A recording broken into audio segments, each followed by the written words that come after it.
This is a Tschudin model HTG 310 cylindrical grinder. It is a plain cylindrical grinder with a capacity of an 8-inch swing by 13.4-inch center distance. This machine has hydraulic automatic feeds, so it feeds longitudinally hydraulics and has a plunge feed that is hydraulic as well. The table speeds is 0 to 195 inches a minute in hydraulic. That table will swivel plus or minus 11 degrees for taper.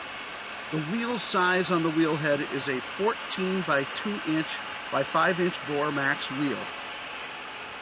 The wheel head does swivel a little bit. It swivels plus or minus 5 degrees, and it has a universal motorized workhead.